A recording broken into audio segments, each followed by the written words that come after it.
Pramod Sharma, PM Modi के speech के बाद क्या रिएक्शन है वहां के लोगों का? देखिए, लोग चाय पी रहे हैं, लेकिन मोदी से यही उम्मीद लगाए बैठे हैं कि बहुत हुआ, अब की बार नस्तनाबूद कर दो आतंकियों को। भाई साहब, मोदी जी कह रहे हैं कि अब आतंकियों को नहीं छोड़ेंगे। एकदम सही कह रहे हैं वो, उनका कहना बिल्कुल सही है। तो क्या चाहते हैं बताइए भाई साहब, एक बार बता दीजिए। सही कर रहे हैं, पानी रोक दिया उन लोगों के लिए, हाँ, भगा रहे हैं यहाँ से। आतंकियों पे कोई रहम नहीं होना चाहिए, बिल्कुल भी नहीं, बिल्कुल भी। कैसी कार्रवाई चाहते हैं एक बार बता दीजिए। कड़ी से कड़ी कार्रवाई चाहते हैं, कैसे ठोक दो? जैसे दिखे शूट। अच्छा, जब वो मार सकते हो तो हम भी उनके लिए कुछ तो करें, मारे तो मौत के बदला मौत। कहा जाता है आतंकियों का कोई मजहब नहीं होता, लेकिन यहाँ तो मजहब पूछ पूछ के गोली मारी जा रही है। अरे मजहब तो ठीक है, पर मारे तो अपने ऊपर आइए, अपने ऊपर आइए ना। क्या भाड़ में गए ऐसा मजहब जब एकता नहीं दिखा रहे लोगों को। एक चीज बताइए, इतने सालों से हाँ। कश्मीर में हिंदू ब्राह्मणों के ऊपर अत्याचार करा जा रहा है, तब तक आप लोग कहीं कुछ कर नहीं पा रहे थे। अब जब मोदी जी कह रहे हैं कि उन लोगों को डायरेक्ट मार देना चाहिए, तब आप लोग क्वेश्चन पूछ रहे हैं और मजहब दिखा रहे हैं। आपको क्या लगता है, सही है कि गलत? नहीं, तुम क्या, आप कैसा चाहते हैं? मोदी जी तो कह रहे हैं, दो टूक कह दिया है कि बहुत हुआ, अब बर्दाश्त नहीं होगा। बिल्कुल सही कह रहे हैं वो, सही कहा उनने, बहुत सही कर कर रहे हैं। नाराज क्यों लग रहे हो? नाराज बहुत हो रहे हो भैया। अरे यार, हमारे लोगों को मार दिया ऐसे कैसे? कौन बोल रहा है? अभी वो तो छोटा हूँ, वरना बड़ा होता तो। क्या क्या क्या कह रहे? छोटा हूँ मैं। मौका मिलेगा तो आप चले जाओगे लड़ने के लिए? चले जाएंगे 2 घंटे। क्या? बिल्कुल जाएंगे, जब वो मार सकते तो हम चूड़ियां थोड़ी ना पहने। लोगों में काफी नाराजगी है, लोगों में काफी गुस्सा है और पूरे देश के कोने कोने से यही मांग उठ रही है कि आतंकवादियों को और उनके आकाओं को कड़ा संदेश दिया जाए। सिंघल साहब, अगर बात की जाए कमर तोड़ने की बात जो प्रधानमंत्री ने कही है, मिलिटरीली से ज्यादा इकोनॉमिक कहीं ना कहीं इसके पीछे, जो पाकिस्तान पहले भिखारी हो चुका है उसे पूरी तरह बर्बाद करने की अब कोशिश होगी भारत को। एक्चुअली जो प्रधानमंत्री जी ने बोला है, उनका कई उनके उसके एंगल हैं। एक तो डिप्लोमेटिक एंगल है ही है, दूसरा इकोनॉमिक, जो आपने जैसे अर्थव्यवस्था के बारे में बात की, पाकिस्तान की वैसे ही हालत खराब है, आईएमएफ से रोजाना लोन भीख मांगते हैं वो लोग, तो उनको जो है इकोनॉमिकली भी अब वो आइसोलेट करने की उनकी तैयारी है। ऑलरेडी चाइना ने बहुत मदद कर रखी है उनकी, और करीब जो इतना बड़ा लोन उनके ऊपर सिर पर खड़ा कर दिया है, जो उसको पेमेंट करने की उनकी हिम्मत नहीं है हो रही है, और बार बार वो जो है उनसे बिल्कुल सर, और चौतरफा वार करने की इस बार भारत की पूरी तैयारी है। इन सब के बीच रजत वोरा भी हमारे साथ जुड़ गए हैं। रजत, अब मैं देख रही हूं आपके साथ बहुत सारे लोग जुड़े हैं, जरा जम्मू कश्मीर की जनता क्या कहती है पीएम मोदी के स्पीच के बाद, सुनाइए।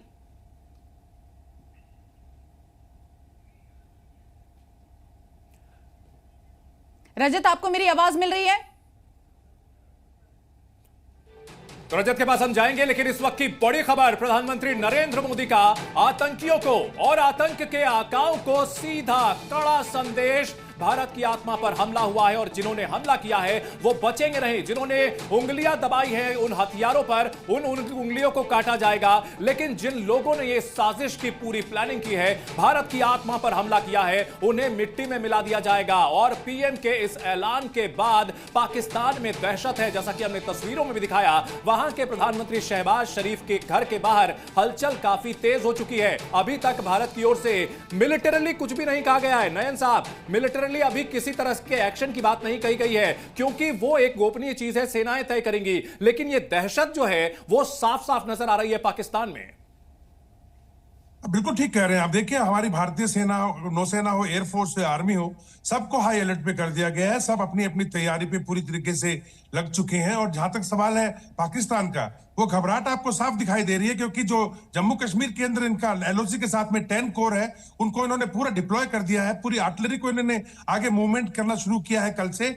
एयरफोर्स जो है, इनके जितने भी एयर बेसिस हैं, वो सबके सब इन्होंने हाई अलर्ट पे किए हुए, स्कार्दू से लेकर बिल्कुल सर। और ऐसी परिस्थिति में देखिए, सारी जो कंट्रीज होती हैं उनको कहीं ना कहीं अपनी अपनी ओर से सब पुरजोर कोशिश करते हैं कि हम अपनी सारी चीजों को मजबूत कर ले। रजत के पास एक बार फिर से चलेंगे। रजत, आपके साथ बहुत सारे लोग हैं, जरा सुनाइए लोग क्या कह रहे हैं पीएम की स्पीच के बाद। ठीक है, रजत के पास लौटेंगे। हमारे साथ प्रमोद भी है। प्रमोद, एक बार फिर से आपके पास लौटेंगे। मयूर भी हमारे साथ जुड़ गए। मयूर शुक्ला, जनता क्या कह रही है, क्योंकि पीएम ने साफ संदेश दे दिया है कि बख्शे नहीं जाएंगे आतंकवादी।